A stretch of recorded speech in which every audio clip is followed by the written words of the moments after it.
sins of our fathers, because they haven't taken care of things. And it looks like it's just going to continue, you know, like, All those warrant articles you guys put up last year, I lost the chair. Where did she go? now you gotta start paying for them. Not my job. yeah, well, Hey. the public safety building.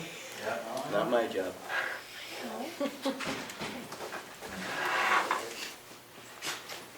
Call Terry, because Yeah, I may have 25 on the night there. I should be handed it to me. But Let's make sure before we pick them up. she usually doesn't use it. Okay, have yours? Not a folder folder. Fancy folder, no. I gave everybody this. Oh, that's mine. That is, yeah, this I was glad to see is missing a couple. It's like, oh, I didn't. Yep. You enjoying the nice weather? I mean, that could be a possibility that they go over the small budget, you know? Won't be an I mean, early that never happens. sugaring season, you think? Never, never. See what happens in the next couple of weeks. This kind of weather isn't good for it, though. I think Cold, it's so going to be a little different this year. You know, they tap all my trees, so I get free the tax maple bills. syrup. You have many trees? Good, About 3 acres worth of trees. wonderful.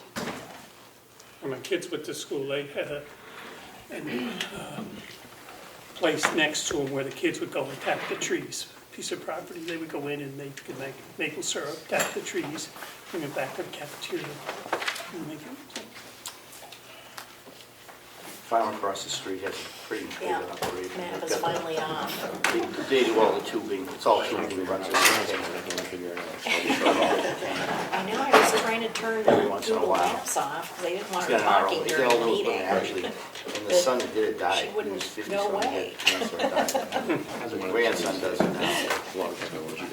Yeah, it's a little baffling sometimes. I don't use much maple syrup. I hardly take any, unless somebody wants some.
Sorry to keep you all waiting. I thought I didn't bring it, but I did, but it fell down between my seats. At least you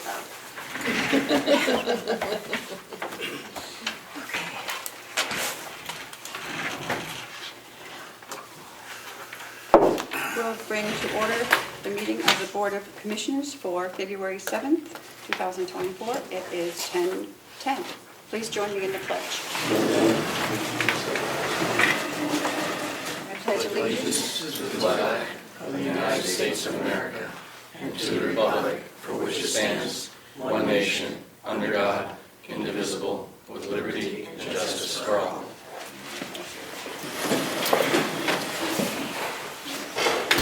So because we have a number of people here that have taken time out of their, away from their jobs and busy schedules, we're going to go directly to Underwood.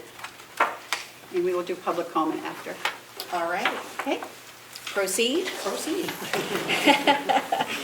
Well, I believe everybody has an agenda. So I guess we'll start with introductions.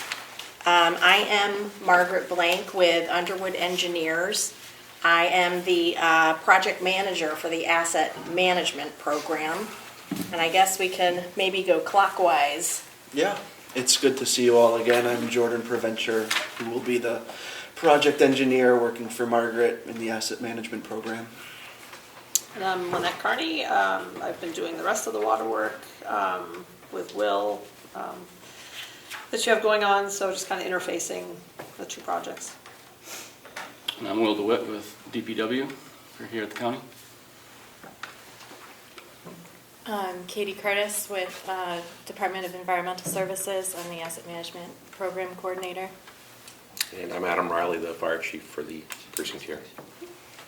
All right, and we also had Melissa and the commissioners as well listed as attendees. So this level of service workshop is a requirement of the Water Asset Management Program, which is funded by an ARPA grant. So what is level of service? And basically it's a set of goals for your water utility. The clean water side likes to use the SMART goal acronym: specific, measurable, achievable, relevant, and time-based. They also add on an E and an R for smarter goals, which is just to evaluate and reevaluate regularly. So some example goals for a water system: inspecting hydrants, pump station visits, record keeping, a valve exercise program, exercising valves annually. A lot of systems do it twice annually, depends when they do their flushing. Inspect and clean the storage tank every 5 years. Clear brush from the access pathway. So, regular site maintenance. Maintain O&M manual and record drawings. Update those as needed. And then the other part of this, or I should say another part of this level of service workshop, is to discuss a vision statement for the water system. Vision statement describes the aims and values of your system, defines an overall purpose of your system or department, and it guides your system in determining the services you provide. I should have said, too, that the level of service goals are kind of aimed at balancing service and cost. So it's about optimization. I mean, you can't, you're not going to have 100% perfect track record, and it's just a way to help you allocate your resources so that you can operate as efficiently as you can. All right, some examples of a vision statement. We're here to bring water to all, and we want to make it safe, accessible, and cost-effective. Carroll County right now, the Public Works Department handles the hay farm, water system, sewer system, site maintenance, mowing and plowing, which consumes a lot of staff time. The workforce includes 2 full-timers and 1 part-time summer intern. You already have an ArcGIS online account. Part of this asset management program is getting you set up with a mapping software. And you already have done that to some extent with Granite State Rural Water. They set up an online account for you. But under this grant, you're going to purchase some desktop software, which will give Will and your staff a lot more capability and a lot more control over your data. And I think that's still in the works. All right. The other thing that we're doing here is identifying stakeholders. And this is a list we came up with. I know that Lynette and Jordan have worked with you a lot. So it's the county complex users, the nursing home employees, the jail, Ossipee Village residents, Ossipee Corner Fire Department, depending on those fire hydrants a lot, the DOT maintenance shed, the county delegation, and citizen groups. How am I doing so far? Any questions? Nope. All right. We'll keep rolling. So we have attached a draft level of service matrix with some goals that we think are appropriate for the county, but we definitely want your feedback on this. And, you know, if you think of something after the workshop too, please don't hesitate to reach out. We can always add things, revise things after you've had a chance to digest it. We broke these out into a few categories. And the first one is public education and outreach. I've done a lot of these asset management programs, and I found especially water systems, sewer systems, things that are buried and out of sight. People don't think about it until something goes wrong. But if you're not doing your maintenance as you go along, then something is bound to go wrong, and it's probably going to catch you by surprise. So a lot of the asset management goals are, when it comes to public education and outreach, is just educating people about the age and condition of your system, and what is the value of it. People don't realize, but a lot of times your buried infrastructure is the biggest investment your community has. We sort of pay attention to the visible things like the fire trucks and the fire station, the police department, schools, things like that. And even water systems, there's a lot more emphasis on like pumping stations, tanks, because those are things you can see. And there are also things that have shorter-lived assets and need more attention as they go along. But the buried stuff needs attention too. And usually like piping, I would say, is about 2/3 to a quarter of the value, the dollar value of your entire system. So anyway, public education, we sort of listed some specific goals here for that. And one is to update the county website periodically. This next one probably won't make much sense, but I can explain it. Embed the asset management story map and or dashboards. So ArcGIS gives you the capability to make what they call a story map, and you can embed that story map into your website. And a story map, I think of it as like a glorified PowerPoint presentation, but you can include an interactive map in it so that people can click on facilities, see the age of it, material, condition, whatever you want to share with them and whatever they might be curious about. Whatever might help you,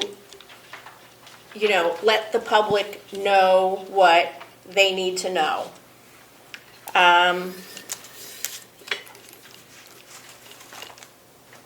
improve communication and outreach with regular posting of meeting minutes. I'm thinking that's probably something you probably do already. So just something to keep doing, I guess. Semi-annual newsletters with billings, and that's twice per year.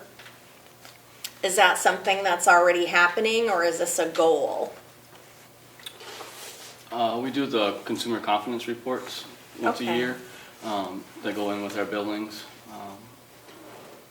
That's what I know. Did you that- bill twice a year or 4 times a year? They bill quarterly. Quarterly. Oh, quarterly, okay. All right, well, that's another mechanism for outreach. And customer service, complaint handling, response time, tie-ins, and information requests. So I guess we'll take these one at a time. Complaint handling, I find that the utilities don't typically get a whole lot of complaints. But when you do, it's good to track them, and we can set up a mechanism to do that once you've got your software up and running. We can set up an electronic form, which you can either embed in your website, or if they call in, then whoever takes the call can fill it out. But it's just a good way to keep track of the public's concerns and make sure they're followed up on. I think what happens a lot of times is somebody will get a call, they'll go and address it, and then, it's considered closed at that point, at least by the utility, but, maybe the property owner wasn't satisfied, and you hear from them again down the road. So it's just good to have that record. Response time, that's kind of related to staffing. So I guess I would ask Will, if someone calls in with a concern about, say, a main break or something, what's your response time, and is the response time where you want it to be? The depends on when the call is and what the call's for. Those play a big factor, but generally speaking, even in minor stuff, I mean, the water, with all the things that we prioritize and what we do in our department of water, is at the top of it. So if someone calls from the village or whatever, 9 times out of 10, 5 minutes later I'll say I'll be right down at your house, and we jump in the truck and go. There are circumstances, obviously, that doesn't happen, but generally that's we respond right to them right away, or at least get the information and address it. One of our complaints at times are the water's dirty looking or whatever. Well, sometimes we might have had a fire, we exercised fire hydrants, and that stirred up all the turbulence in the pipes. And I'll just advise people on the phone, okay, do this for a while, run your water, and then follow up with me if that's not improving your circumstance. We've had water issue pressures, and we'll go down and see what's going on with water, with their pressure, why that's causing. Sometimes, we had one thing I'm thinking about a year or so ago. It was one of the water pressure relief valves. That's really not our responsibility, it's the homeowner's responsibility, but still took the time, went down, investigated with a gentleman, and said, this is maybe what you should look at too, and he got a hold of, a plumber, and went from there. So most of those kinds of things, knock on wood, we've been pretty lucky about not having many water breaks, if you will. We had a water leak down here by the mattress factory a few years ago, where the curb stop came up. It was below the ground, but it came up, but it was below the ground. But during the wintertime, they had the plow had dug in when they were plowing and hit it.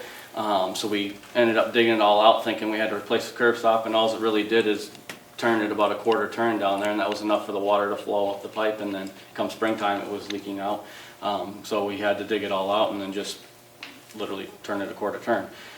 Stuff like that, we respond, right away and see what's going on and stuff like that. So I feel like our response time is, generally very good.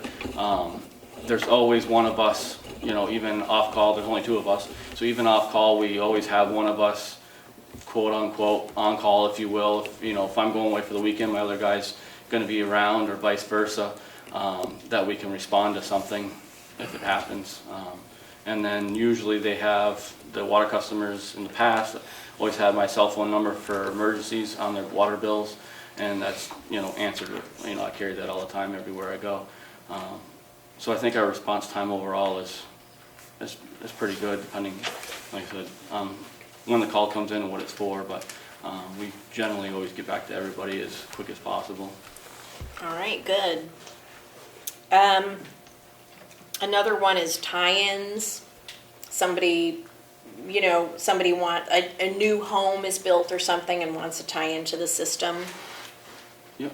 You asking what the process or what? Yeah. So in the past, what's happened with that is usually they end up contacting me, and I tell them if they want to get on our system, they need to come to the commissioners, and the commissioners will approve if they're allowed to get on the system. Once they make that either approval, assuming they approve it, let's say, then we provide like the curb stop, and we'll provide the meter and the metering horn, things of that nature that go in the home, and then they're required to get someone to install it. We don't install it. Contractor, we have a couple that we've recommended and have done quite a few of them in our system. Then once it's all on, we'll come and inspect it before we turn the water on, making sure everything's good, and then turn their water on. Honestly, we've had maybe 3 of those in 15 years. Yeah. It's not a common, Not a common thing. no, our system's pretty, where it flows, it's built out. There are Yeah. a few, curb stops here and there that might not be on, but most of them are.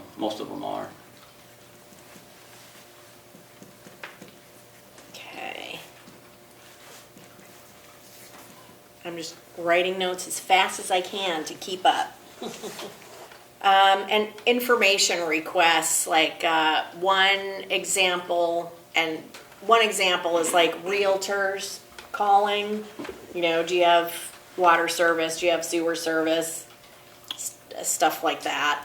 So usually when I get those, we want to know the address, or if they usually have the address. Sometimes, because believe it or not, people from Lower Bartlett call the county and ask if they're on the water system. I mean, like all over, people don't understand, especially out in the Midwest. I get a lot of calls that the county runs a lot of these operations throughout the whole county versus having as much town as we do here in New Hampshire.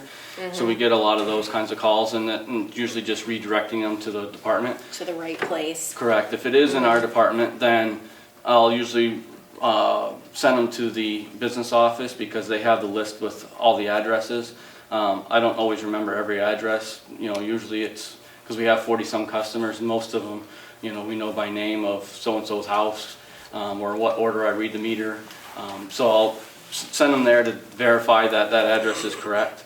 Oftentimes, if they're going to be selling a house, they will set up a time with the ladies in the business office of when we'll come out and read the meter for the final meter reading. So we'll go down and do that and report it to them, so that way they can, and then they work with them, because they do all the billing in the business office, to change over the billing addresses and that kind of stuff. Okay. So, that would be something where a story map might be handy. You have the map of your system embedded on your website, and it shows which properties are served by the system, and Right. and people can kind of see at a glance, okay, this isn't the right place for me to call. Right. So that might be something helpful to reduce calls. I don't know if that's like a big volume of calls or not, but that Yes. is, I know that, that can be a lot of traffic for the water system sometimes. Right. Yeah, it's not too bad. We do have upticks in it, but I wouldn't say it's significant. But I also wouldn't disagree that would be a great idea to have it on there, because then, if they're finding our number there, then they're also able to view that. Right, and they can see, oh, well, the property I'm interested in isn't on the system. Right. You know, they can kind of see at a glance. All right. So, any other questions or concerns about public outreach? Anything to add? I'll just make the statement that that's the reason we went to Underwood to do this water survey, to find out how much more we could accommodate housing, and so we Okay. weren't sure. So this is All right. why we went about this. So, Those few we've had over the years, we didn't, as we've added a couple on, the questions started to become, how much capacity do we have to be able to continue to add people on? And that's what the Commissioner is referring to, is that's where we decided we started to need to have a study and have Underwood come in. okay.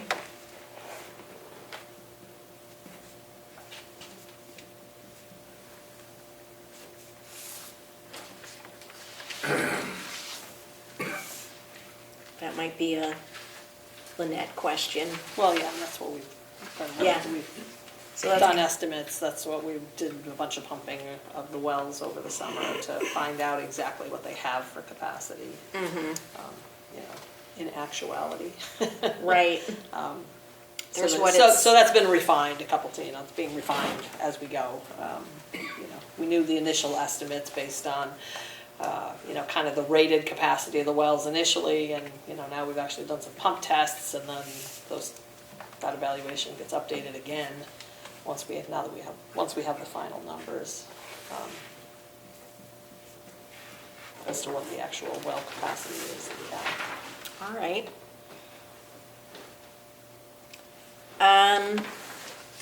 All right, so the next section where it says water system on the left-hand side, that's more about operation and maintenance goals. So some of this will be for Will, and I think some of it will be for Adam. It's Adam, right? Oh my God. All right, so gate valve maintenance program.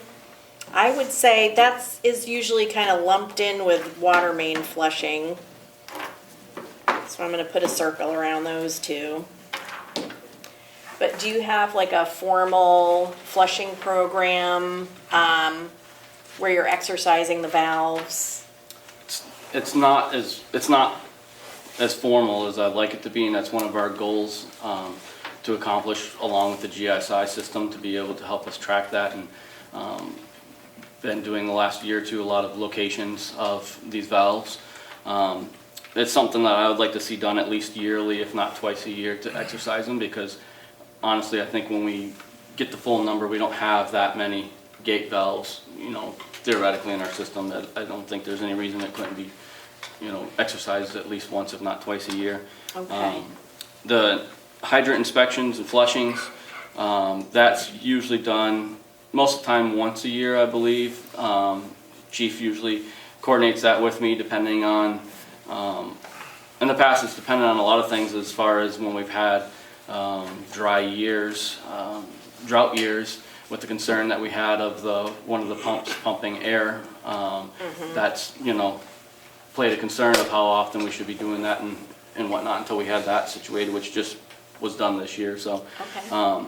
I think the goal I would like to see is, in the future, if we're able to, is I'd like my department to be doing the gate valve maintenance, and I would like to be doing the flushing and the hydrants at least once a year, and then also, time permitting, if the chief can, let him do it at least once a year, just so that they're familiar, and if they see something we didn't see, something like that, is a possible goal. But it's something I would like our department to be more involved in, especially with some of the directional flushing. I'd like to be mapping out some more directional flushing, so that we could hopefully clear out our pipes a little bit better. We haven't had too many sediment problems, but they do creep up, especially, it unfortunately happens in our buildings more than I think in our pipes, but I think keeping our pipes cleaner is going to help that.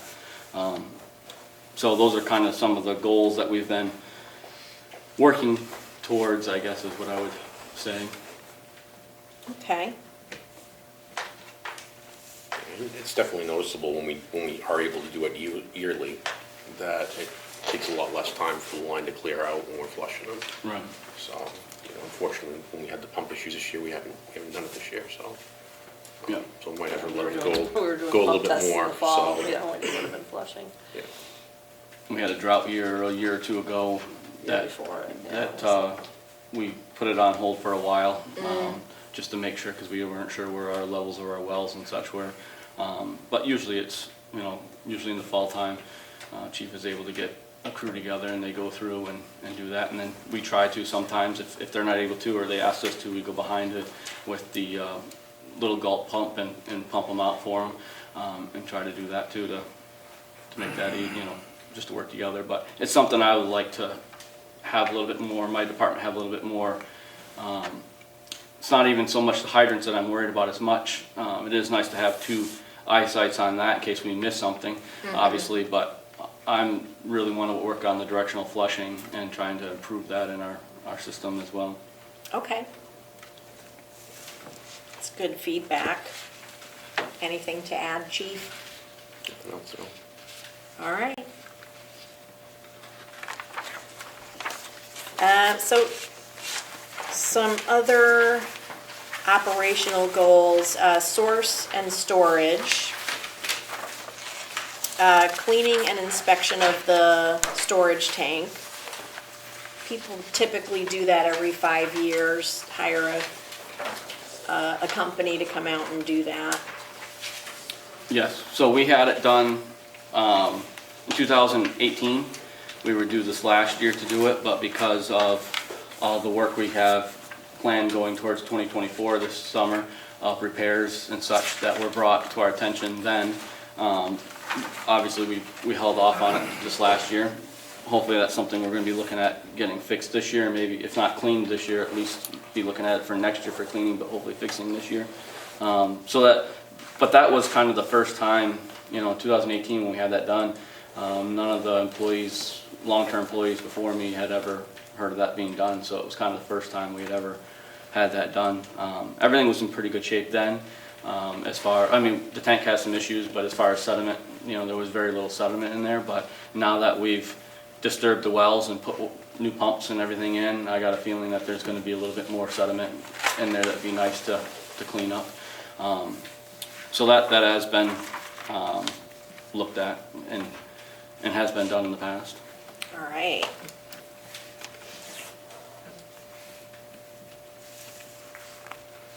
And cleaning out the fire pond. Yeah, we're kind of at we've got issues with that out there. Last I remember, and maybe Chief can help fill me in, but the pipe kind of comes down and it goes out like this, and then we've had issues where it's not staying connected properly. Was that it? What we ever had? I think what happens, honestly, there's generally a wind across the field, and I think that gets iced in pretty hard. So the ice starts moving because it's happened 3 times now, and it's the only dry hydrant we ever had break more than once. And it breaks at the same spot at the elbow. And I think, unfortunately, the pond is fairly shallow, so the pipe goes out pretty far. So the pipe's out there pretty far, so it doesn't take much movement of that pipe to break that elbow. So what happens is we end up drafting, if we need the pond, we draft from it instead of the dry hydrant itself. So it just takes another step for us to put a couple more lengths of suction out to, or drill a hole in the ice if we have to, versus just hooking up to the dry hydrant. And I'm pretty sure that that ice, on average years, that ice does get pretty thick out there with the wind. It does. We've poked holes in before, and it's pretty deep, on an average year. Okay. So we've had some issues out there with that. That's kind of where we're at with that, is having issues with that. Okay. I'm just writing things down.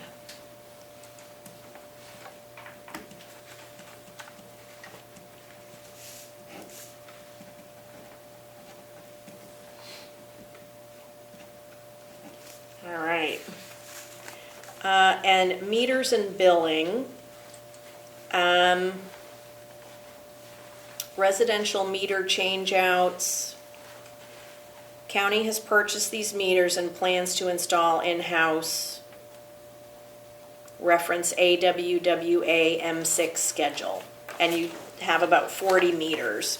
So you're having, you've got a meter change-out program starting. Correct. So we got, it's a little bit closer to 50 than 40 probably, meters. It's a high 40s. We bought, I think, 50 that we just got in back in December. And then we've been waiting on some FCC thing to do with the direct, the direct read and radio waves. I think we just got that approval here the last couple of weeks ago. I saw an email and it forwarded that off to our contact Liam down at EJP's. But we're hoping that this spring and summer to start slowly putting these in. We'll have to contact with the the homeowners. There's a lot of information that we want to make sure that we're gathering meter numbers, different things of that nature that will also help for the billing office, and then also help with this GIS system that we can input a lot of that. That's another reason we're kind of, one of the reasons that we're hoping to get that all in line before we start tackling this. And then the commercial meters, we already have those. Just today, we're going to be going to the commissioners, not today, but in the near week or two, to look at this RFP for the installation of those meters, so that each of the buildings here on the complex will have meters.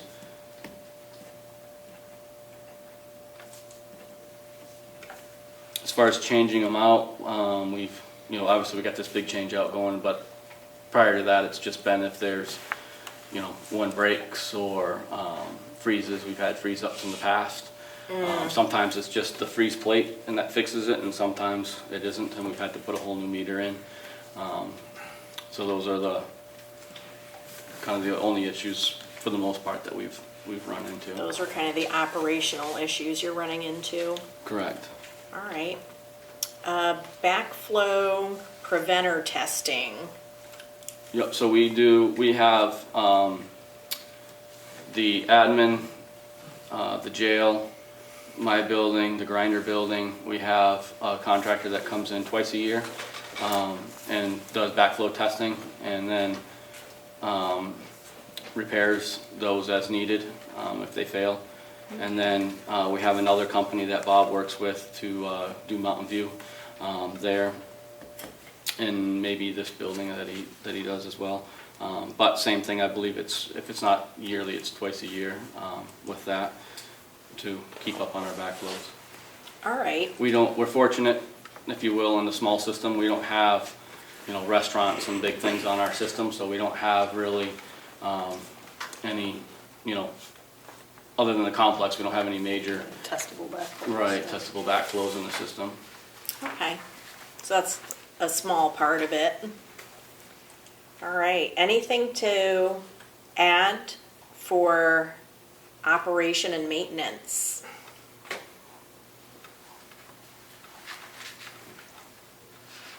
Can't think of anything. I think we've covered quite a bit. Yeah, I think it was pretty thorough.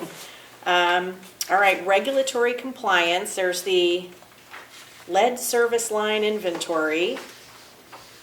All right, Hazen and Sawyer is the engineering firm handling that. And just for those people who don't know, EPA is requiring public water systems to submit a lead service line inventory October 16th, 2024. Coming right up. And in order to help the small and medium-sized communities, the state of New Hampshire, DES, contracted with 4 engineering firms and just kind of more or less randomly assigned them. We're kind of each assigned a different sector of the state, but Carroll County's engineer is Hazen and Sawyer. So they have, I'm assuming, been in communication and. No, I haven't. This was an issue I was thinking it was coming up, and wasn't sure I was going to be getting with Lynette and how we would go, but so I wasn't aware of that. I haven't heard anything from them that I'm aware of on that, but that's good to know, and it'd be. So they're I just kind of learned about it. Well, I didn't really know a lot of details on it, other than I went to some classes, for training classes, and heard about it here this last fall. Okay. And that it was something that was gonna be coming down, and a lot of the big systems obviously it's taking a while to do it. So it was something that just kinda popped up on the radar that we need to look at, so. You want to give them the rundown of what they're gonna need? Yeah. So as part of this water AMP, part of our scope is to sort of do a little bit of that work anyway. We put in most of our AMP scopes that we would map the system's customers and map any record drawings or tie sheets that they might have. I've got to say, I'm not sure where we're at with Carroll County, so I'm turning to Jordan because I know you've worked on this some. Yeah, we We have, have all the main line stuff. Yeah. I mean, they have, because you have record drawings on, I mean, Right. the mains aren't that old, they're 20 years old or so. Yeah. You know, so there's good record drawings of that, all of that is in the AMP system. But, so this LSLI is dealing with the service side. So, you know, they're looking for, you know, tie cards and records. I guess you know the utility side of it, right? Because we know the pipes, ductile iron. I think they were copper, do you remember correctly? I think they were copper services going out to the Yeah. curb stop, right? Right. So that's pretty well documented. They're gonna need that information. They're gonna need Oh. that, you know, they're gonna need to know what that material is for each home, on the utility side of it. And then the other side of it is the private side, is what was run from the curb stop into the house. And I don't know if you have any kind of records, you know, any kind of old meter sheets that, you know, would say what's in the house. What the, you know what I mean? Right. Usually, because you can see it coming into the house where the meter is. So Right. I think usually it would be meter records that would be the best place to find it if you have that information, because then you could, you know. If it was recorded when the meters Right, were installed. But since you're doing a meter changeout program and you're starting this spring and working through it over the summer, you can, yeah, you can document it while you're down there, and that is that'd be considered like, the phrase is escaping me, but you're Verification going or- and putting your eyeballs on it, and that's considered the highest physical verification, that's it. That's considered, you know, the best documentation that there is. So they're looking for, from the curb stop to the house, are they looking for what's in the houses as well? They're Or not is that not- looking, Meter. Okay, not past the meter. Not past the meter, right? correct, yeah, that's considered internal plumbing. So, I mean, when you go in, and I think I sent you some forms for this, and the plan was to have these guys set it up electronically. Right. That's why we're like, get the software, because Right. then they can set Yeah. up the forms electronically.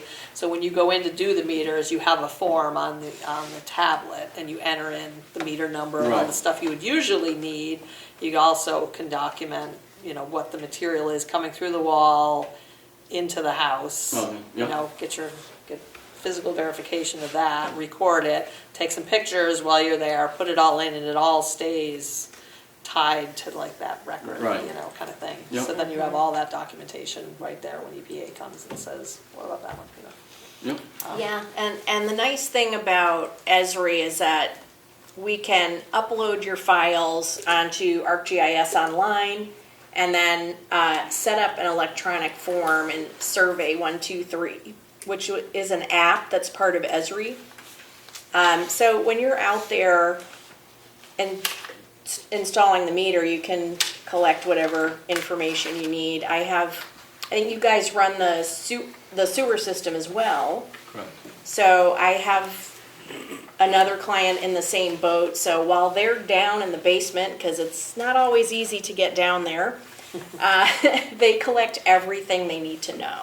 Yep, So it's, you know, information about the meter, information about the water service, information about sump pump and sewer service. They just collect everything while they're there. yeah, here for sewer, we just have the complex. Oh, The villages okay. all have their Yeah. own septic system, so. All right, so you that don't need helps to on worry that. about that part. Correct, yep. Okay. Yeah, so I'm thinking if you don't have a lot of documents for the customer side of the service, you do have that meter change out program coming up, so that's a good opportunity to document everything. And you're saying you have 50 meters to install. What do you think the timeline for that will be? I don't know, the installation, I mean, it's pretty easy. Most of them all have the meter horns. We're putting in the same kind of meter, just an upgraded, census meter. We're just going with the upgraded digital version. A lot of it's going to be depending on how quickly I can get appointments and get into people's houses, honestly. I think Right. that's going to be the biggest challenge is setting those up. I mean, it's not a problem for us to, time-wise, it wouldn't be a problem for us to knock out 10 in a day and be done in a week. Realistically, of being able to get into 10 houses that day is the challenge. Yes. Because, I think it's, to go in there and put that in, assuming there's no problems, but put the new meter in, hook up a couple wires to it, test it, write a few things down, you're looking at 20 minutes in and out, 30 minutes, whatever. But, it's just getting those appointments set up will be the challenge. Yeah, that's the time consuming. That's sort of the choke point. Right. Well, the good news is you can have unknowns in your inventory on October 16th. And then beyond that, you have 10 years to identify those unknowns. So if you have unknowns, if you have service lines you can't identify, it's okay. Just identifying as many as possible before the deadline just means you have fewer public notifications to do. And, that's always good. And it's kind of a relief for people to know, okay, I don't have a lead service line. Phew. Right. So, but it's not the end of the world if they're not all identified by October 16. Question. Your water service lines going into these businesses and houses, do they, if they don't already have them, are you going to be requiring dual checks and expansion tanks at the meter? We do, what do we have in there? We have a lot of them have the pressure, we have the backflow device in there, we have a shut off in there, and the meter. We usually don't have a bladder too often that I'm aware of in most of them. Okay. All right. So that's the LSLI inventory. Sometimes Caitlin has comments about that. Anything? I don't have any additional comments, but I can help check and maybe help facilitate things with Hazen if you haven't heard anything from them. Yeah. Because they're supposed to be putting together the inventory for you. So, Oh, sure, that'd be great. yeah, so I can check on that when I get back to the office. Yeah, and we're willing to send them what we have. We have several clients that are working with Hazen, so. I was gonna say just the record drawings that And you then- sent to us is probably.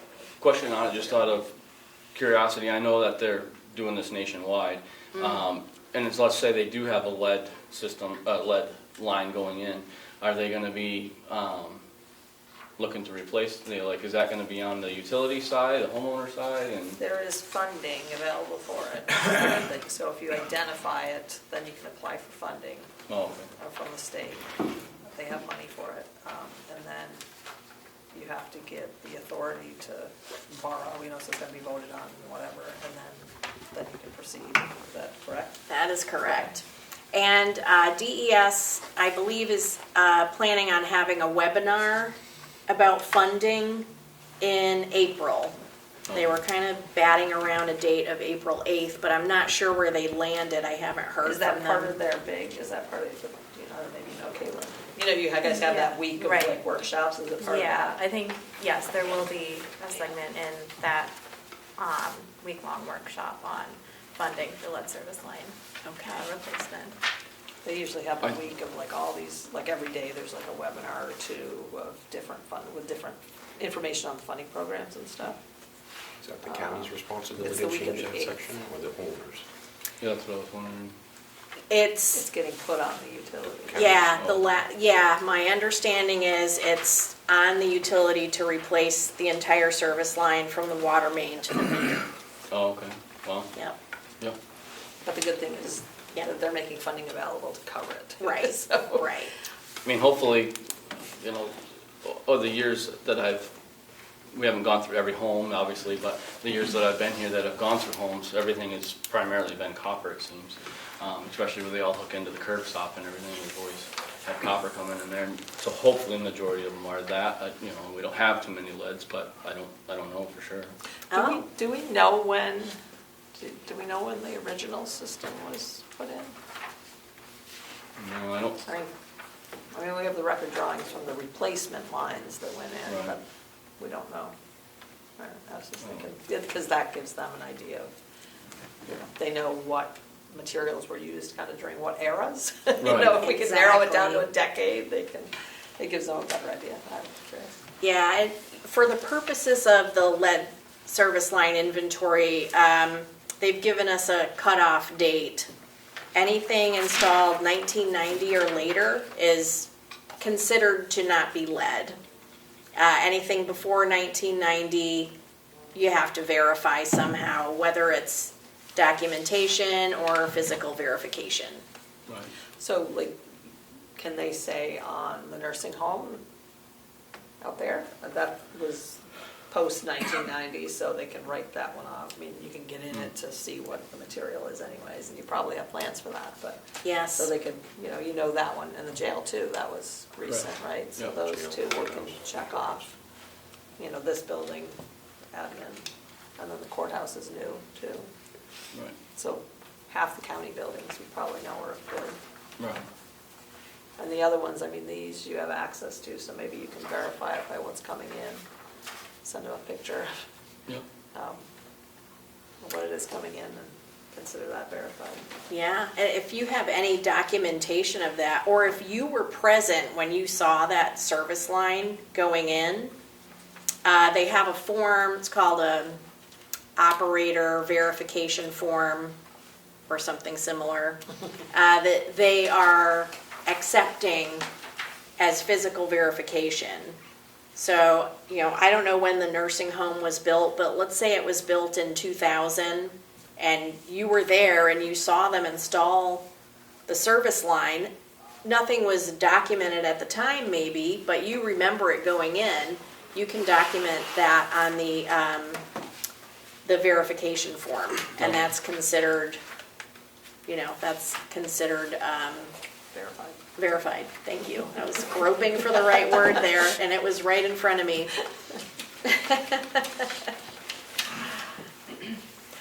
Or if somebody had notes or kept like a logbook or a spreadsheet of service lines as they were being installed, that counts too. Right, So, good, thank you. all right. Emergency planning.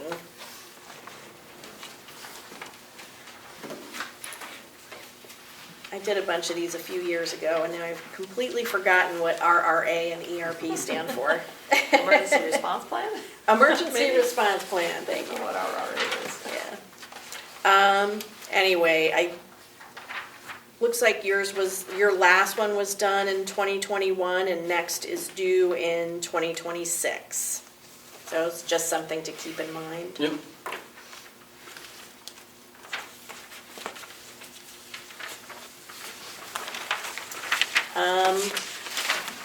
Also under regulatory requirements is the water quality standards, primary standards. Most everybody has the 100% target. Secondary standards. I don't know if you have any goals related to that. That's stuff like what color. Iron and manganese, I mean, you don't really have any issues with those though. No, our biggest problem, I think, is in, especially in the buildings, is in the pipes. You know, our water's. Oh, yeah, just not. Our water's great up at top, and then, you know, we do get, you know, the nursing home, I know they've had issues in the admin building at times. By the time it gets to the, coming out the sink, you know, it has a lot of color to it. Oh. sediment. Okay. All right. So is that a goal that you want to tackle? Eventually, the answer would be yes, but as we've gone through, we got a lot of goals, short-term goals here. Well, you know So what- it's definitely something that we need to look at. I think the flushing system's definitely, directional flushing's definitely gonna help in our pipes. Yes. As far as in the buildings, then that's, the next level we'll have to go to look at of how we would address that. Okay, so a lot of times what I'll do is I'm gonna send this as a spreadsheet. So the first tab is gonna be this matrix, and I will sometimes put in a second tab called future goals, and I'll put like a list of things people wanna do, but not immediately because they have too much going on, or there are steps they need to take prior. So I could add that to that second tab, and, when you're ready to tackle that, you can move it on over to the matrix. Sure. All right.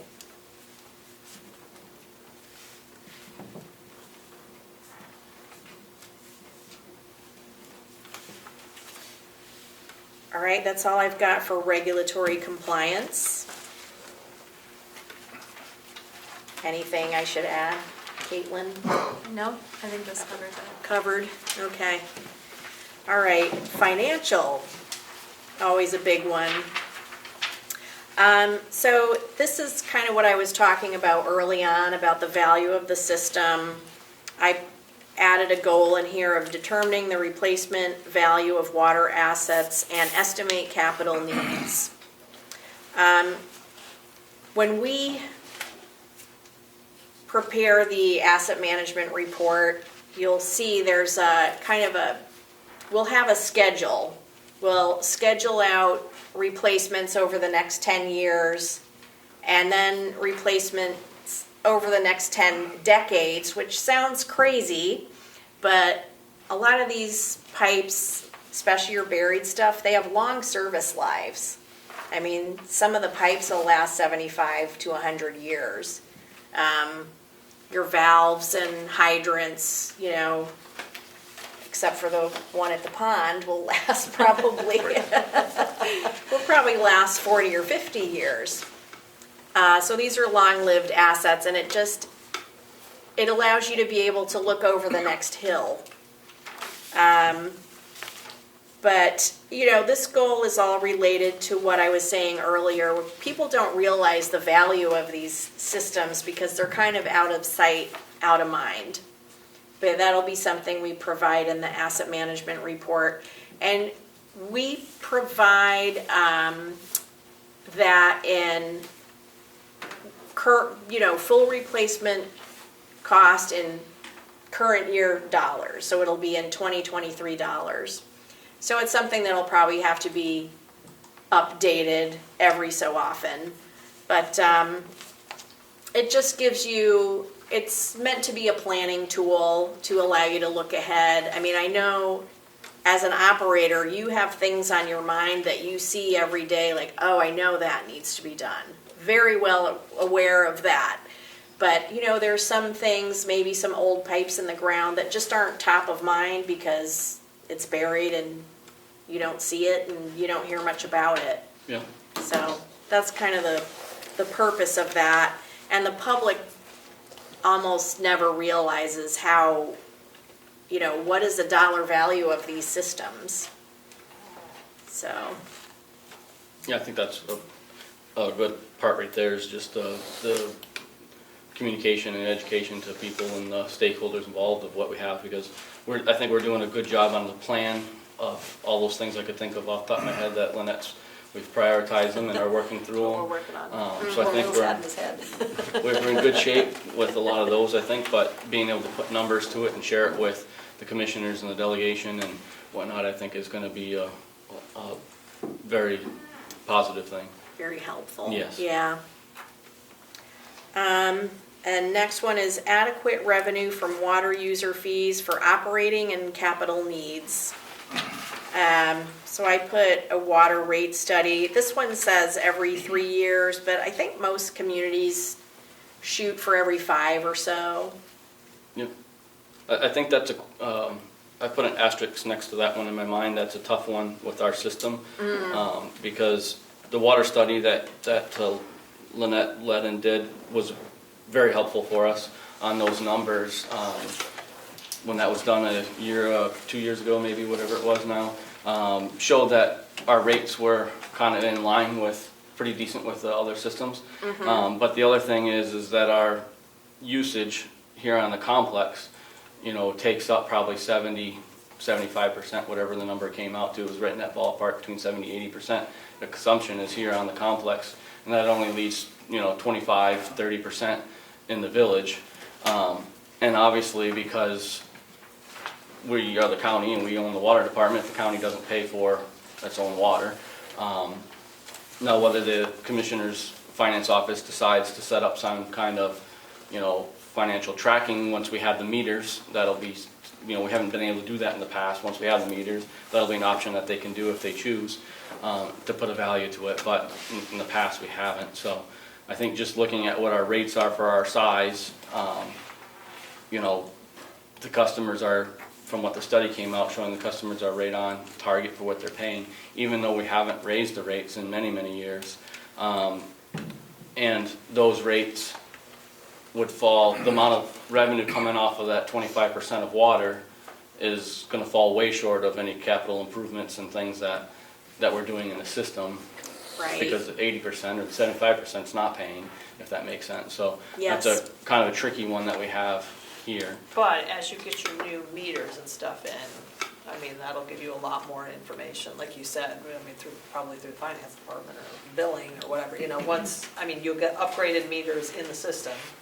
We don't know how accurate those meters are that are in there, or how long they've been there, so now you'll know that you have accurate meters in the residences, and then you'll start metering here, and then you can, find out, because the evaluation we did was very kind of broad, because the only thing we have was metered information down in the village. We don't have metered information up here. Right. So that'll give you can kind of redo that and see where it lines up and how close it was to the broad one. Once you actually have the information, you get, a year's worth of meter readings, and then go back and do it again and see where you're at. It can help you allocate costs for when you do need to do a project.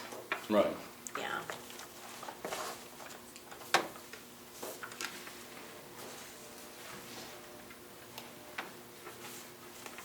All right. So that's financial, unless anyone has something to add. No? All right. Staffing is the last one. Training and certification, job training. Of course, as part of the AMP, we're going to provide some training on how to use the ArcGIS system. Well, it looks like our target was December. Software first. We missed that one already. But yeah, as soon as we will push and get that, your workstation ordered and set up, the software installed, and do you already have a tablet? Yes, we currently have one tablet. Okay. And your tablet, so as soon as that's all ready to go, we'll shoot up here and have a training session and get everything set up. So we're planning on 3 training sessions, and the first one is using the maps on ArcGIS Online and the survey forms, which I think you already have a little bit of experience because of the work that you did with Granite State Rural Water. Right. But, of course, all the files will be updated, and we'll set up some forms for you, and we'll show you how to set up the apps on your tablet so you can see the maps and the forms when you're out in the field. And you can see where that information that you're inputting lands and where you can access that. It's pretty nice. You can actually export it as a spreadsheet, which is easier for a lot of people. Or I usually set it up so that it's mapped, so you have these big orange points wherever you've made an entry into a survey form on the map. So that's training session number 1, and then training session number 2 is ArcGIS Pro, which is the desktop part of the software. And we've set up some tools to help streamline those tasks, and we have them, you know, in order of the steps that you need to run them. So we'll run through that, and I'm not sure if that's going to be you or Probably you. All right. Yeah, we'll get you set up with that too. And the end result of that is a spreadsheet of your entire inventory, with each asset kind of scheduled out by its expected replacement date. Yeah, and that's, you know, that's a good thing to share with the finance folks, the commissioners, the Definitely. decision makers, yeah. Yep. And we set it up that way because everybody uses Excel, and they don't have to have ArcGIS Pro to work with this spreadsheet, so Nice. that's why it's just usually easier for people to share information in that format, so that's why we set that up that way. And then the third training session is the story map, the glorified PowerPoint. And that's actually pretty easy. So would you be doing that too, or? Well, my bench isn't very deep, so that'll be me. All right, you're wearing a lot of hats. Okay. And I sort of digressed. That's not really the goals I was talking about, but I just wanted to throw that out there and make that information known. But do you have any job training goals? I know there's only 2 of you. Yeah, I don't know how I would define it, I guess. I mean, almost, I'm the only licensed one. So my other full-timer, we're both licensed in the sewer, and then I'm the only one in the water. But generally, most tasks that we do are 2-man tasks. As far as out physically doing things, you know, we're usually together so that we're both on the same page, or, you know, depending on what it is, you know, it's easier to have 2 guys doing the task. And so it also just helps that, you know, he's familiar with it, so if it's his, you know, weekend and I'm away, if we're on the phone because there's a problem, you know, he's familiar with what he's looking at, and vice versa. So that's kind of our in-house training, if you will, is a lot of it just working, and honestly, a lot of it we learn when something breaks. Yeah. I mean, that's the highest time we learn things and get most intimate with whatever it is and learn. And then also I do, you know, every 2 years for my license is 20 CCUs for the state. So I go to quite a few different trainings for that. Try to rotate those around for different things, and those are nice. You know, you get a lot of learning a lot of the new technologies, if you will, that are out there, from pipes and meters to the capabilities. It's where I've learned a lot about the GSA stuff.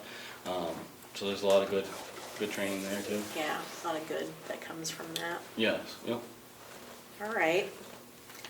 And, well, CEUs for licensed operators, is there a goal for the second operator to become licensed on the water system, or things are kind of working as they are? Working as they are, you know, if we have, you know, there's been some talk about some changes in the department possibly, and if, depending on how those go, then we may be looking at doing that, but I don't have it as a front goal right now. Okay. You know. That's maybe another future one. Right. Okay. Yes, definitely that future thing you were talking about, that would be a good spot to put that.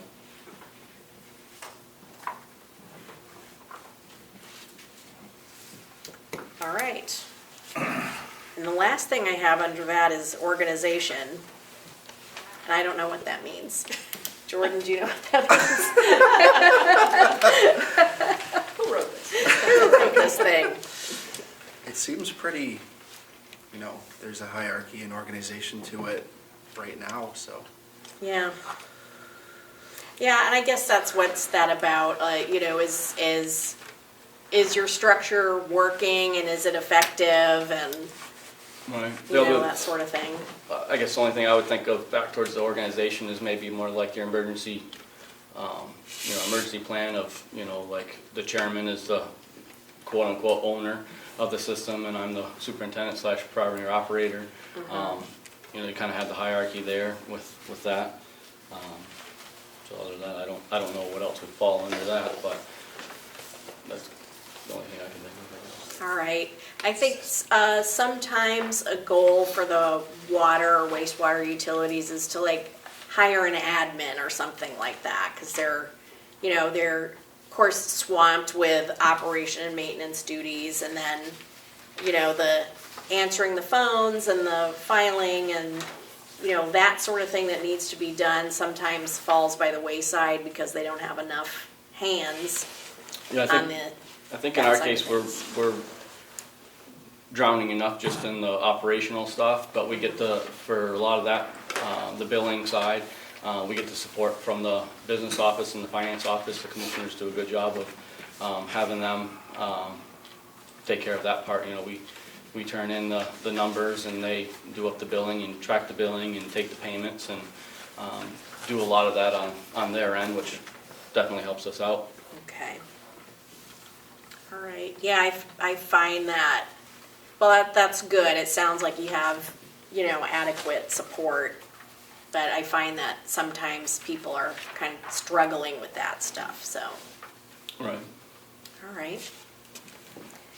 And that brings me to the end of the level of service matrix, and a lot of good input and feedback here. So, is there anything else to add, or any questions or concerns that anybody might have? Commissioner, All right, I think you were very thorough. thank you. I guess that concludes our level of service workshop. Right. Thank you. Thank you all for being here. Coming.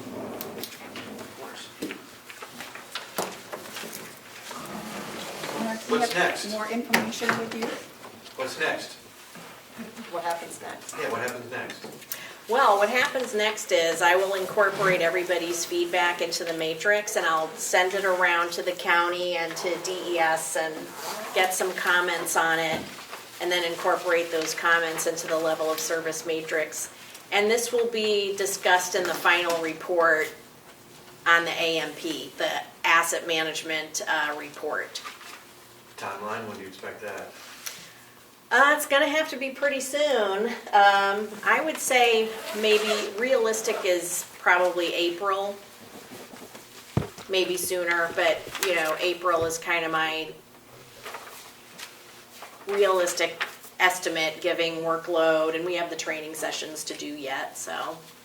Yeah, I'm hoping that we can, weather dependent, I'm hoping we can start doing that.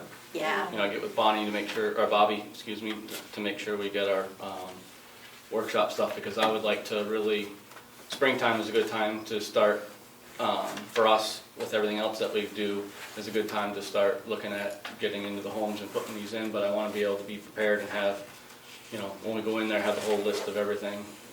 That you want to collect. Right, Yeah. so I'm hoping that we can move along on that pretty quick, would be my goal. Yeah. All right. And right now, the holdup is the software and hardware purchase, right? So Yep. that's I mean, top if of the worse list. comes to worse, we can always put it on our account and train you on that, but then That's it's not not help him if he's out. to- exactly, it's not it's fine for training, I guess, but it doesn't actually help you use it, so. Right. And that's the goal, is to, make sure you can use it. Any other questions? No? Good. All right. Thanks all. Thank you.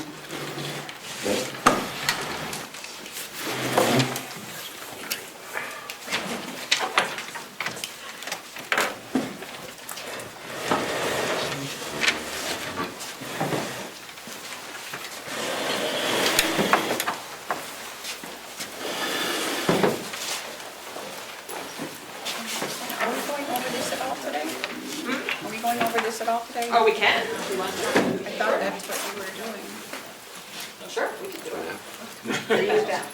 You have other stuff to talk about? Oh, okay, we're gonna talk about. Here, I'll go sit in the audience. What about, thank you.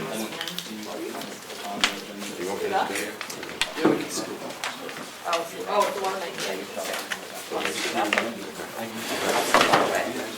Say if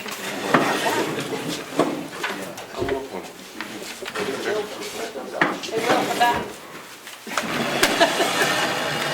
The water main, did you have any comments on the draft plans we sent?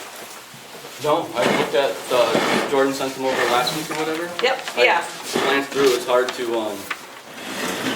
I can't print like Understand that. what, okay, And it was very small to look at, but All right. getting the gist of it, it So- looked. let's go through it right now. So this is the intersection, I don't know if you want to hear on. This is coming down. This Coming down from 28. is the first, second drawing, it's sheet C2. Yeah, so this is coming down from the circle here. Okay, yep. You want more. Okay. So this is coming down from the circle, right? Yep. Circle, that's the courthouse here, where the road splits the water main, so Yep. this is the water main.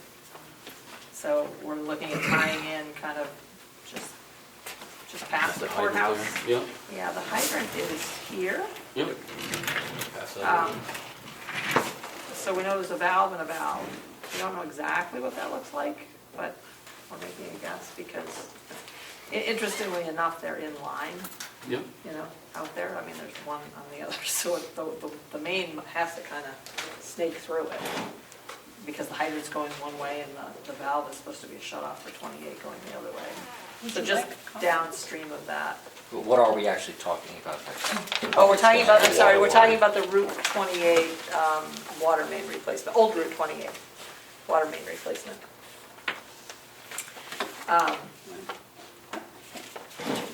So tying in there and then running the new line, this is the center, you have a little, in the middle of the triangle, what do you want to call it, the curved area? Right. The island, that's what Yeah. I'm looking for.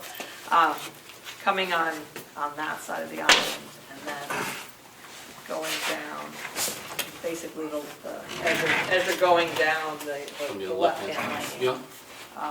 Yep, Because the existing one is on the right hand, Right, yep. is on the right hand Oh, okay. side, yep. off of the lane, and if you go to the next page, you can see it better. I don't know what's down here. The double line is your center line, Yep, and so the existing one is, we don't know exactly where it is. You know, it's, all indications are that it's off the shoulder, but, I mean, it could be in the lane, we don't know. So rather than risk getting too close to it, not knowing exactly where it is, we figured put it in the other lane. And then trying to stay away, you know, on that side of the street, trying to stay away from the, far enough away from the poles. You know, there's some Right. electrical poles down there. Yeah. So that we don't have to stabilize those, so that's why it's pulled out kind of into the lane. Anything else with the location of it? Just the fact that it's PVC makes it hard to detect without Well, performing yeah. some kind of test pit. Yeah. So that was the thought, was to kind of put it down. And this is just a 30% to kind of say, this is where we're thinking of putting it. Right. Is everybody in agreement with that? You guys, the commissioners, the DOT. we're looking at a at the 6-inch, intersection. a 6-inch line? What Well, did I see 6 in or some of those? 8. Oh, okay. Did you get the modeling? No, I We haven't looked heard at the back modeling, yet. so yeah, so we're Okay. just gonna run some modeling to see flow-wise, you know. It's not showing the stop to the station. A service station. Service station, right, your station? Yeah. Right here. Isn't that your shut off? No, his Mine's is there. up His is right Showed there. Oh, you guys this up is your here. shut off. Yeah. That Oh, goes yeah, to yeah, the- that's your shut Can't off. That goes to the house behind him. Yeah, okay, gotcha. Yep, so this is that line. Going for an Irish No. next week. I need one too. I know normally we have these big 24, 22 by 34s.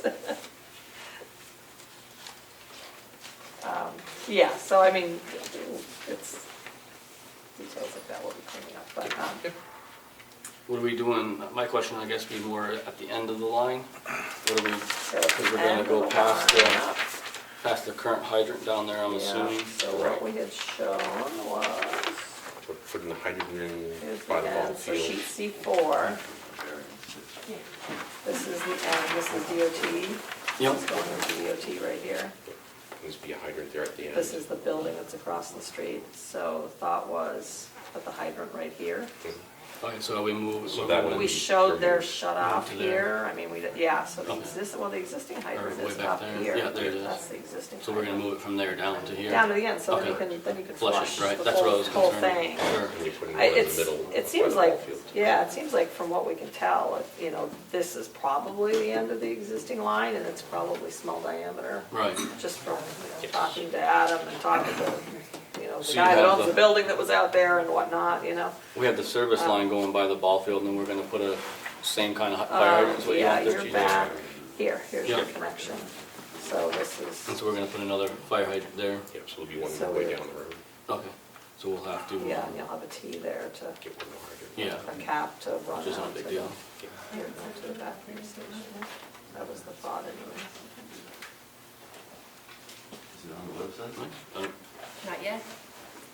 Yeah, so we're still refining whether it's, we would need 6 or 8. No, Cost-wise, I mean, probably not a whole lot of cost difference because you're digging the trench. Right, And right. whether you put a 6 or an 8 in. You've got such high pressure down here, you might be, you know, the 6 might be fine, yeah. but, And we're maybe an 8. timing this with Ossipee. Right, and we With sent that it, to redo. Jordan sent it to them for, Okay. to look at too. Yeah, so it went out Yeah, to to TJ. Ossipee, it went out to DOT for the intersection. It went out to you guys, all for review and kind of say, Right. all right, you know, we're this far, we've got, this is where we're thinking location-wise. Is everybody on board with that, you know, and then we'll continue on with the design. You know, it doesn't make sense to get into detailed Right. design if some, and then somebody says, oh, no, it should be on the other side of the road or something. You guys like that or understand what she's meaning of where we're at in the. I have no idea. road? So if you go I'm down to following the you on courthouse that, yeah. square there and you take the left on Old 28. Old 28, it would be on the left-hand lane. I got a Running good down. tour of the thing, so generally know where you're talking about. Right. So his Yeah. tour was very helpful. So DOT owns the square there, basically, so that's the only part they're involved in. When we met with them, you know, their standard is to not open cut, you know, to do a Undercut, trenchless yeah. technology. But the way the existing line is already in the pavement, it makes it kind of hard to, you know, to jack under the whole intersection because you've got to be in the intersection to tie into the old line. So we're proposing just to do an open cut. Whether or not they'll agree with that, we don't know. What's the time frame for all this? I know some of it's going to help, but what's the time frame to do the cut for that? I think we were looking at like, what were we looking at bidding, fall, winter?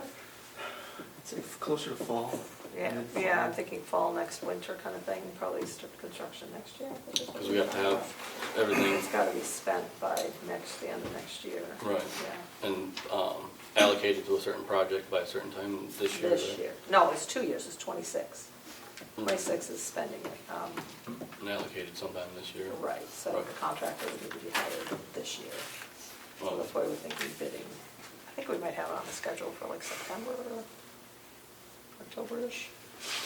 I just know when you guys do the work, the plan was, from what I understood, was that you're gonna grind the whole road, right? Because they're gonna Well, what repave we- it after. What we talked to the town guys about is they were planning on redoing this road anyways. Correct. So we had talked about, you know, just trench and then, just backfill and then let them, and then they would come in and do the paving. There are, one thing we do need to talk to them about at some point is these culverts. There are, what'd you say, 4 culvert crossings? There's 4 culvert crossings, and 3 of them are corrugated metal. Which are usually structurally unsound to kind of trench under, you know what I mean, and have it open. So the 2 up top, this is coming right off the intersection, fire stations here, there's 1 here and there's 1 there. And those are pretty shallow, I mean, you can see them, it's just piping it from one ditch to another kind of thing. And then the other 2 are further down. And those are Station. one of them you said, would you say one of them was concrete? Yeah, the one closest to the shed is concrete, and that connects a wetland on the That's DOT this side. one on here. the DOT side to a Yeah, a so that stream. one, this one here, this is DOT. here. Right. So that one is concrete, so, we can trench under that and just support it, and it should be okay. This one, So it should be done by your thumb there, isn't it? is that the other with the kind of weird one? Yeah, this Yeah, one, I understand. that one. We don't have a lot of information about, and I don't know, maybe you know, Adam, or more thinking maybe the town road guys would know. I mean, we did find this, there's a graded structure up there. It kind of drains, I mean, it looks like a stream. It looks like a stream is piped through there, so it's got a lot of flow going through it. I don't know what happens here. We don't see it coming out. I don't know if it's piped further, or, that one's one we need to dig into a little bit more on that, and how we want to do that. But that's something else you might want to talk to the town about, is like, Yeah, how I do we think- go about this if we think we need to replace culverts, if they're culverts, so. Right. I think that has been a spot for contention this last year or so, because it does go under there, and then I think there was piping possibly through the Through edge of the his yard, yard. I was wondering. But if then it they had a went through the collapse yard. down there, and then, Is I that the don't one know. we went to look at? Yeah. Probably, yeah, and they had a collapse down there, and Yeah. then, DOT wasn't theirs, and Ossipee, I don't know whatever happened, with that, but there is an issue there. Yeah. So, you think the town guys might know They might, I'm more not sure. information on It's that? unfortunate that the road itself was a state road originally, so Right. that might Right, have been done but- by the state originally, not the town. Right. Well, right, the original installation, but now it's a town road, right? Correct, So yeah. now it's the towns. So we need to get with them on that. Right, how do they keep services while all this is going on for people Well, to use that's it? the other thing, I guess the way we've got it shown is the water line could be installed separately, right? The existing line would stay in. That's true. Right, we run them, and then they just come back and the curb stops are at the same location, basically. Do the new one and then- redig and unhook this one and hook it to that one. Makes sense. That's another, I guess, advantage of putting it where it is because we could build it, pressure test it, disinfect it, have everything ready to go before we start switching things over, as opposed to having to run temporary water or You pull the anything old like stuff that. out? No, not usually. Usually we just abandon it in place, just cap the ends of it. I do have some information about that spot you're talking about. Oh, great. What do you know? Just a little bit. So the commissioners actually went out there and did a site Yeah. visit. The town of Ospey went out there. And the property owner was encouraged to look at the deed for that property to see if there's any deeded rights by the state to have runoff there. Because that's what they think it was from when the state owned the road. So I don't know if they ever followed up and to see if there was any sort of deed Okay. that could be, now that the town owns it, they could perhaps amend that if there is. That's all I had. Okay. That's good to know, though. He did have quite the brook running through his property. Yeah. Well, it is. I mean, and there's a grate on the other side, and I mean, the pipe's flowing half full. It's a stream that looks like has been piped to somewhere. I don't know where it comes out. So we're all kind of saying that this looks good, is that So, the step well, you're yeah, looking I for guess today? it's- Yeah, I mean, do you guys see any major issues with this plan?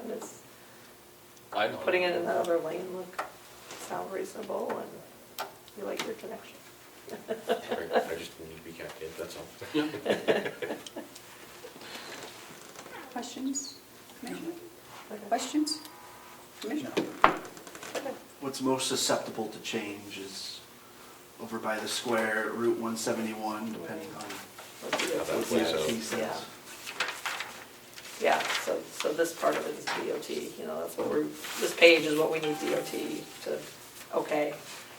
What, you know, what they have Unfortunately, to they've say of, but, recently, in the last couple of years, redid that paving in that area too.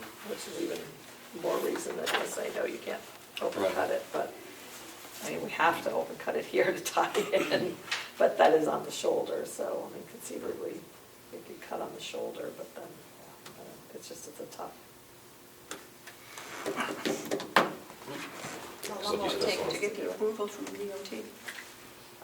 I don't know, I mean, we're not looking for a full approval, right now, we're looking for concept approval so we can move ahead with the design, but, I mean, we sent it to them, last week? About a week ago now. Yeah, so, you know, we'll give them another week and then contact them and see if we can, probably have to set up a meeting with them and walk through it.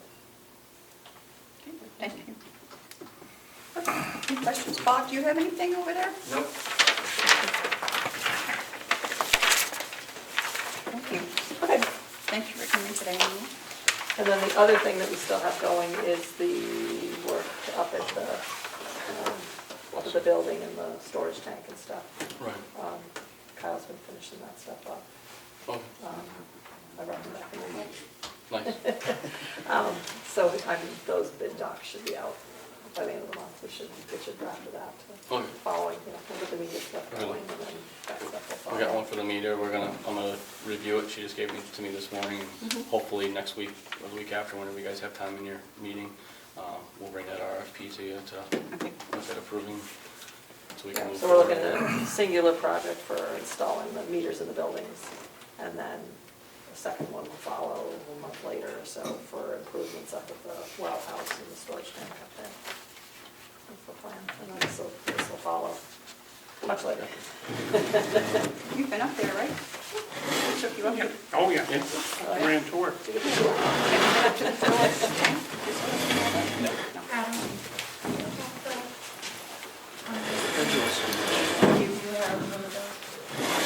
It's amazing how much is involved.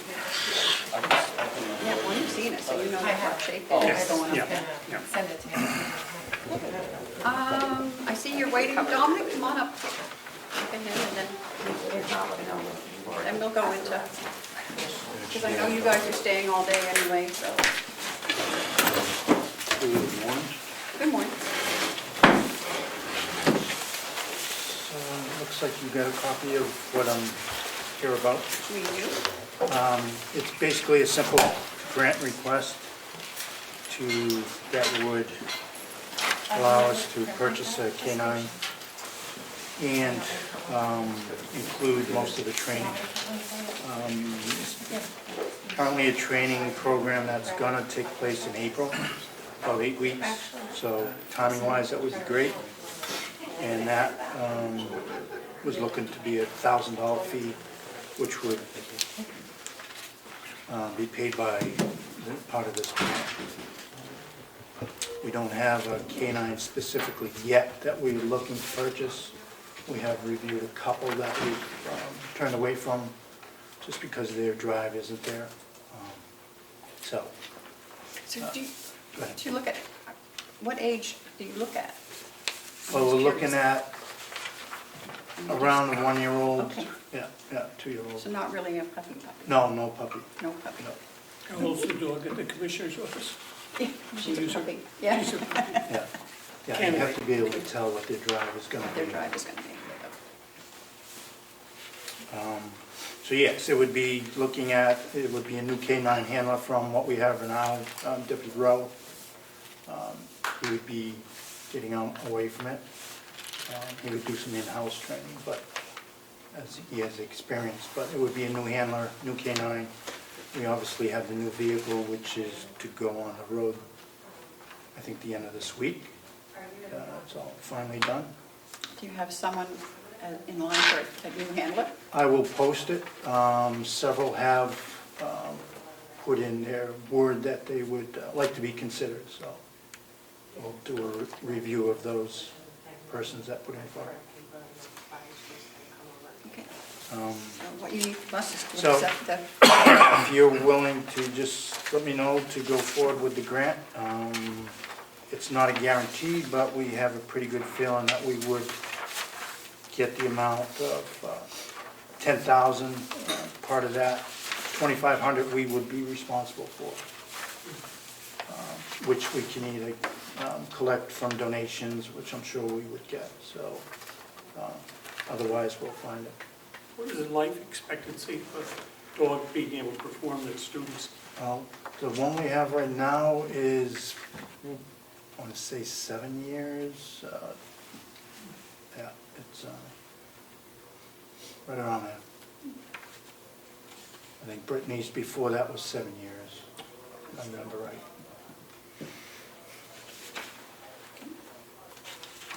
questions? No? Questions? Are we in motion? I make a motion that we accept, and what do we need the motion to be? Accept the... Yes, to allow him to apply for the grant. Okay. Being able to apply for the grant. Okay. Second? I will second. All those in favor, say aye. Aye. Thank you. No, thank you.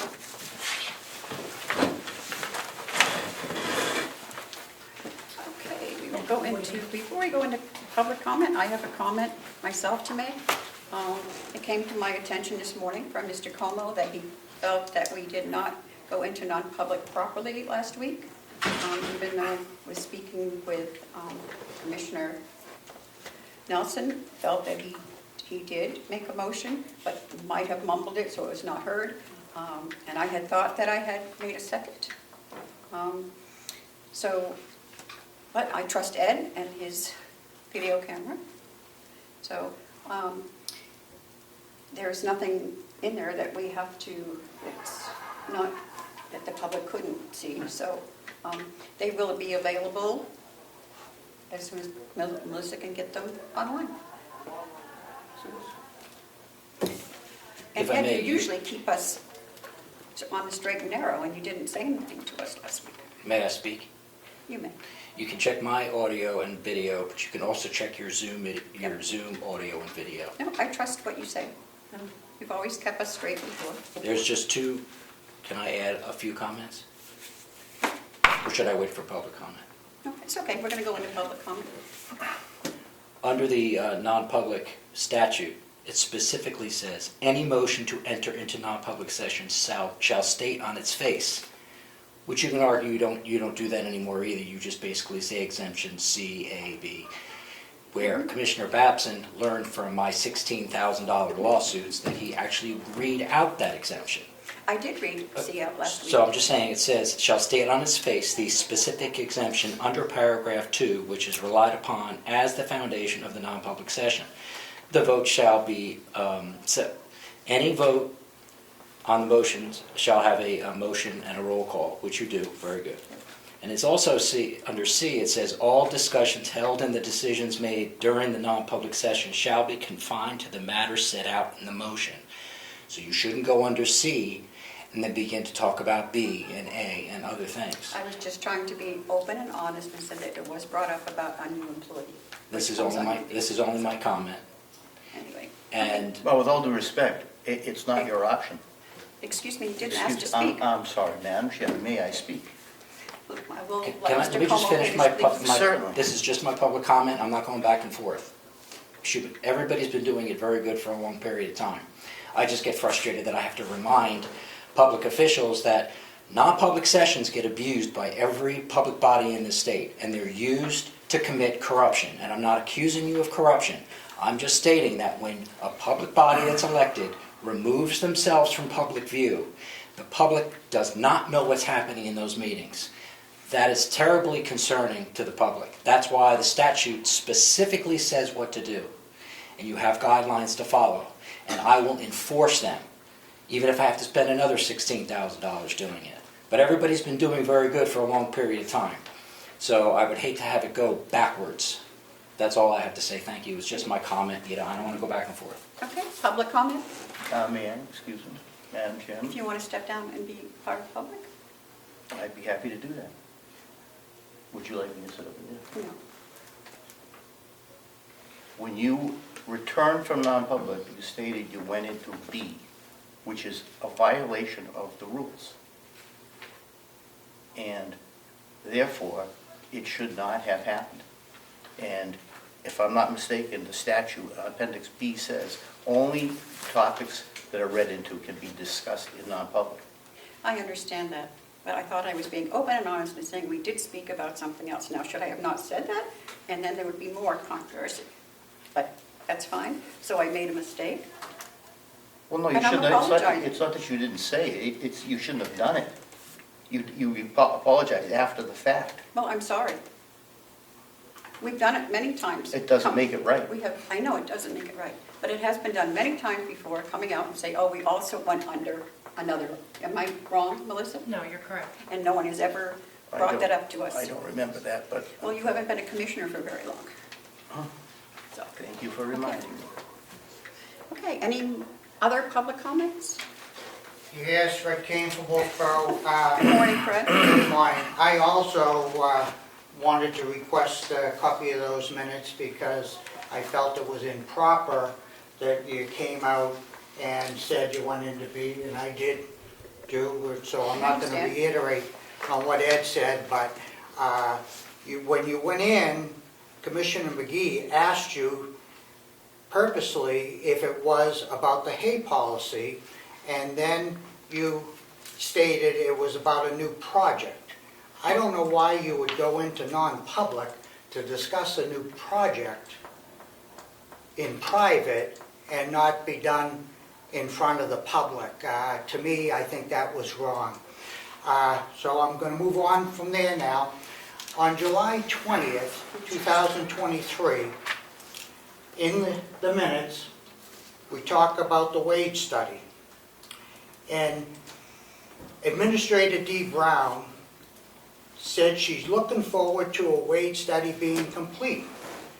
Commissioners agreed a wage study is crucial, in parentheses.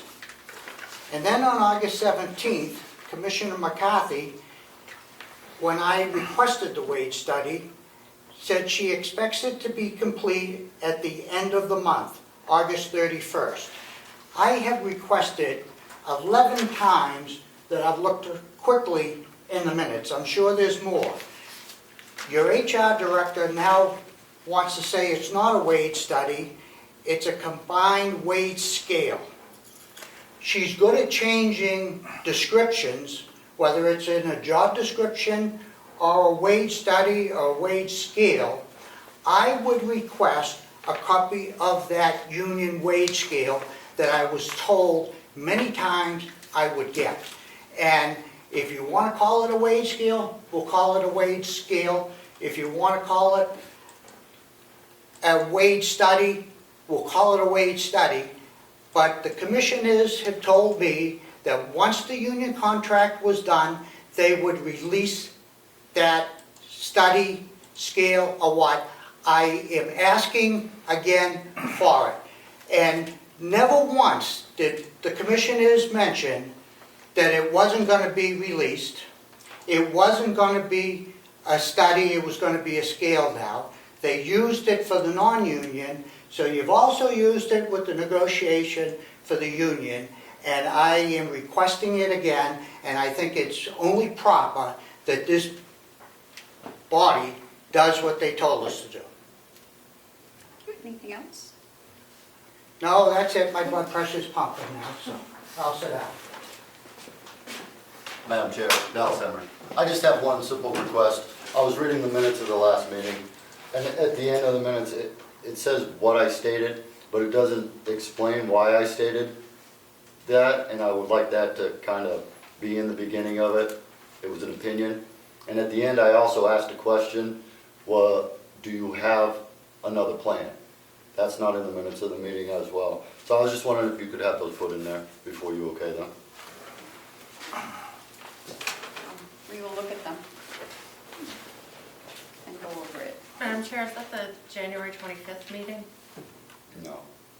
It was the last February. one. February 5th. February 1st? I don't have No. you on here at all. The last Speak- meeting? I- The Yeah, last speaking meeting. at the February 1st meeting, I don't have you. No, it's today, 7th. Yeah? It was the 5th, That was Monday. Monday. Okay, yep. There are some other changes too that need to be made to the All right, we February will 5th hold them minutes. next So week then. so if we could hold the February 5th, please. Okay. Thank you. Thank So, you. no minutes this week. Okay, so we will go to the manifest approval. The approval for February 6th for accounts payable, $158,998.27. We have no payroll because it's a day early, our meeting, so we have no amount for this, for the February 9th payroll. We will go into recess for the Hales Location Board of Selectmen. 11:47. And for Hales, I just have one thing.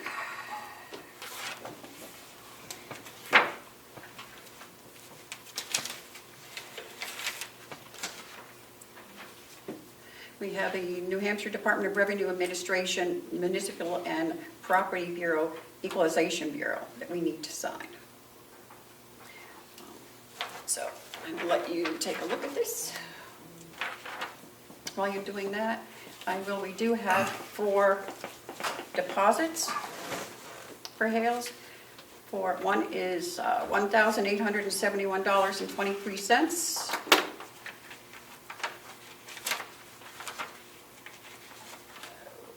The next deposit is $21,980.13.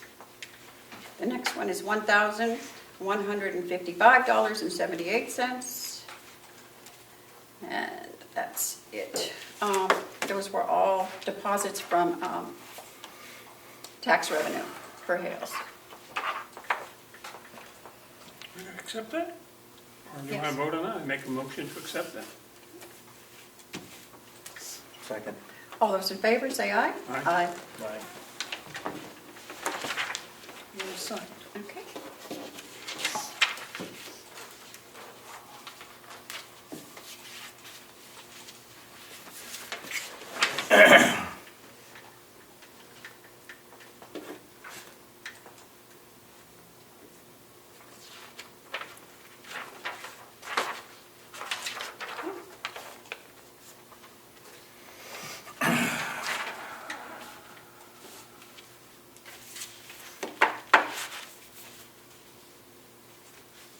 You have 2 signatures on this, right?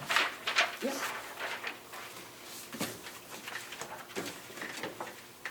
Okay. So, I don't think we have any Hales minutes, do we? No, There's nothing. last week you approved minutes, but you did it in your regular commissioners meeting. Okay. To do it today, inside the, it was done in the commissioners' meeting, do we need to do it in their meeting? No, we're still in a Hales meeting? Oh, there's no minutes though. She said we already No, there's did. nothing. We did it Okay. last time. Yeah, yeah. So, okay, then we will come out of recess. Actually, we won't. I'm going to give us a 5-minute recess. So, 11:50. yeah, I'm just going to run to the restroom.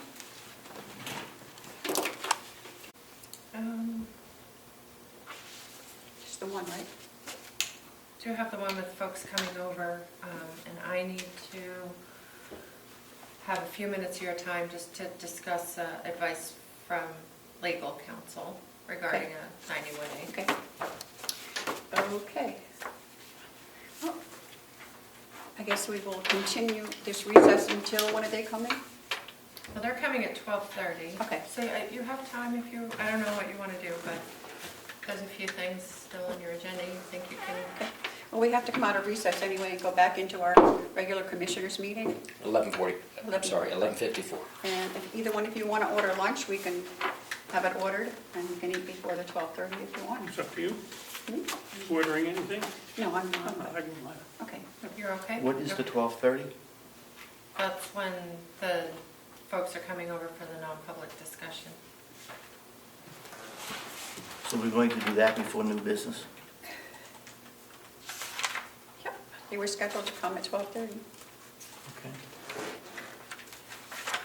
Okay, let me find these.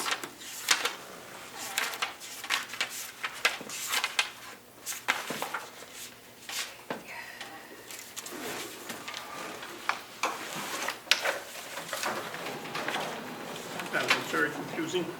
Besides not being able to see it with my I know.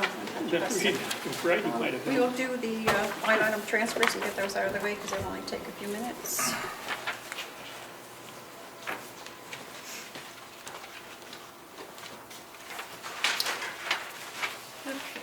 Okay, we have a line item transfer 2023-35 from account number 100-4214-009, dispatch salary, request for the amount of $3,052, go into account number 100-4214-005, overtime.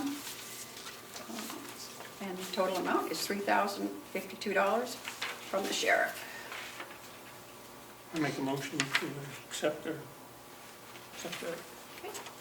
what am I gonna call it? Make sure we're done here. Yep. The Line item transfer. line item transfer, or do we need a number or anything? Yep, For you can do. $3,052. Correct.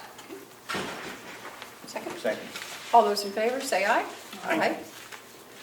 Then we also have another one, 2023-36, also from the Sheriff's Department, from account number 421061, electricity in the amount of $765, going into account number 4211078, generator, for that amount, $765. I make a motion for the transfer. Second. All those in favor, say aye. Aye. Please sign these two originals. Thank you.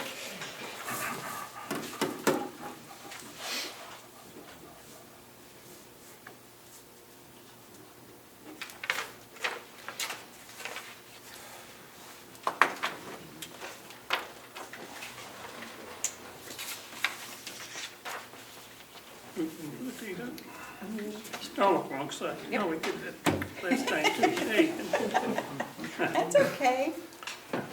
I'm sure downgrade me real quick. you went up to the executive committee. Yeah, I know. No problem. Well, I better move myself over, or did you cross me out? No? I can sign twice. That's for the sheriff. Well, that's it, yeah.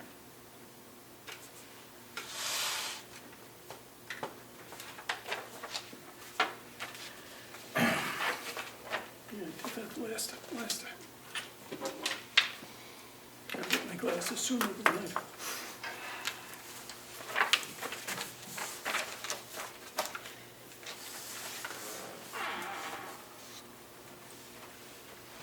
Okay, so we have new business. You think we can do some of these? Okay. So under new business, there's 3 different policies. Are we in regular session? Two here? of- Yes. Okay. 2 of the policies you don't have yet, they're still being drafted. One's under review by legal, so if we could hold that until next meeting. Which And I'll one is make- that one? The procurement policy and the one from HR for Mountain View, the tuition reimbursement and education policy. Next week? Okay, Yes, so we only please. have one? Okay, the credit card policy. Okay, Madam Chairman, yes. since I didn't receive this until 5:30 last night, I'd prefer to have a chance to review it and look at it again. Okay, you can do them all next week. Thank you. And I've given you a copy of the old policy with the CFO's edits on it, and then those have been incorporated This is to the the old new one? one. So you have the old and the new that you can review over the next week. So the new one is the one that says October 2nd, Yep. 2019? Yeah, that's But when it the doesn't have the policy. revision date on it yet. Right, until you approve it, then it'll have a revision date. Yep. And so then we're just going to go into the FEMA grant for the road repair? Yep, so at the delegation meeting on Saturday, it was suggested that the commissioners, there's no money in the budget right now currently for the road repair to the tower. And it was suggested that the commissioners approve adding money to the budget knowing that it would then be, we're expecting 75% of it to come back to the county in revenue. Why wouldn't the delegation do that? Because that's their budget now. I think because it qualifies as a grant, then they're looking just for the process for the commissioners to agree, but it should be put back in there. It should be put in there. So I've given you just this You have overview this. of the project. That's fine. So, I and I make a just, motion to the grant. so that, if I, I want to, just for the record, if I could, Carroll County experienced damages from severe storms and flooding during the federally declared disaster. Dates of July 9 through 17. 7 inches of rain fell within 3 to 4 hours on July 16th. The volume of floodwater flowing down the mountain washed the gravel off the road and into the forested area. The damages start at the top of the road and stop at the bottom, a vertical drop of 300 feet. And the approximate cost for the project is $34,285. So I would ask the commissioners to add $35,000 to the capital budget for 2024. I'll make a motion to add that money.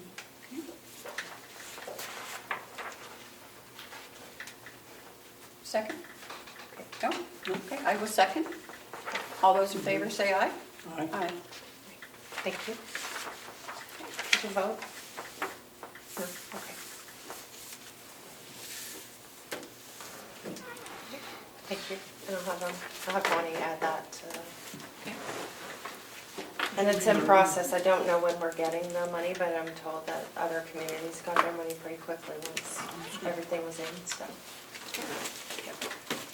So then we have nothing else but just to wait for the non-public. Yeah, I don't think so. If there's anything else. Okay, I guess we will go into recess until 12:30. If anybody 12:01. wants to take a break or run over and get lunch, they can. Yep. It is RSA 91A:3, Roman numeral 2, G, when we get ready. Who's going to read this in? Are you going to read it in, or is... Not me.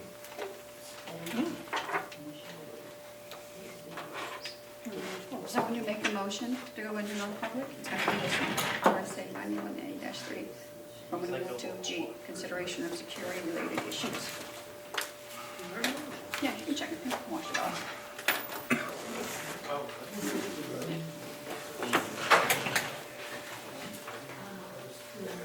Madam Chair, is there going to be any discussion about personnel and stuff like that, or is it only security? Only security. It's Okay. only, to my knowledge.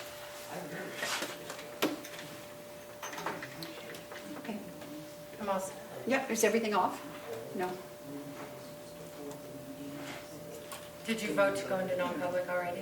No, you want me to do it now? Okay. You're up. Yeah. Coming out of recess, and I will await a motion to go into non-public. 12:32.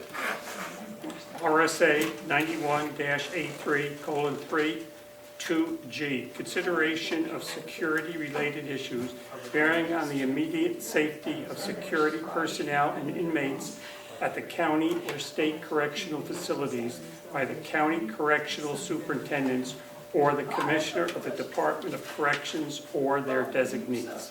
I second the motion. You make, oh, we got to start making both?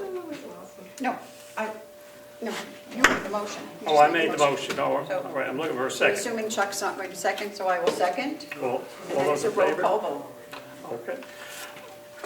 President McCarthy, Yes. McGee, Abstain. and Nelson, yes. 12:32. I will await a motion to come out of non-public. I make a motion to come out of non-public and seal the minutes. I will second. All those in favor, say aye. Aye. Aye. 1:34. 34. We are now back in our regular scheduled meeting. And would you like to tell us about this contract? It is a contract for a special service from T-Mobile that gives us a 5G network connection to, it would be a redundancy. We have a network, but we don't have anything to go on if the network goes down. The 5G would not go down, and it would be, to be able to be used for a failover. And it's an extremely attractive price because it was a special thing from T-Mobile for government. And what is this, how much is it a month? 95. 95. And so, it comes with a 2-year contract. And they can't raise it or won't raise it, you know, it's flexible, but it's certainly useful to have a second way to get in and out of if the internet goes down. Okay. Any questions, Where commissioners? does it say 95? Is it supposed to say that in here? I think Or it's, they're adding? It says it somewhere, it says yeah, annually. I can't, it's too small, I can't read it. You know where it is? Here, I see, Should be like I think at the bottom it says like the 900. monthly. oh, right here, I see. Right there. I see, Oh, yeah. 37, $1, and 39.7. And then they're gonna multiply it by Yeah, the... that one, okay, you got it. Group effort.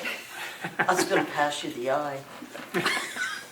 Okay, I make motion to accept the contract for T-Mobile for for T-Mobile, I should say that, for T-Mobile for, what are we gonna call it? 2 years. 5G network? 5G network. Second. All those in favor, say aye. Aye. Aye, That was $95 yes, per month? per month. Okay, since we are done, I think we will, everybody's waiting for another meeting, so I'll make a motion to adjourn. I'll second that motion. No, you'll make the motion? Oh, I'll make it. Hold up, one second, where's it, the 95? It's the 38. Yeah, I think in this, There's 2 columns and together they're 95. yeah, okay. Got it. Okay. All right, now where are we at? Motion to adjourn? Yes, I make a motion to adjourn. second? Second. All those in favor, say aye. Aye. 137. Okay, and we will vacate so you people can have your meeting.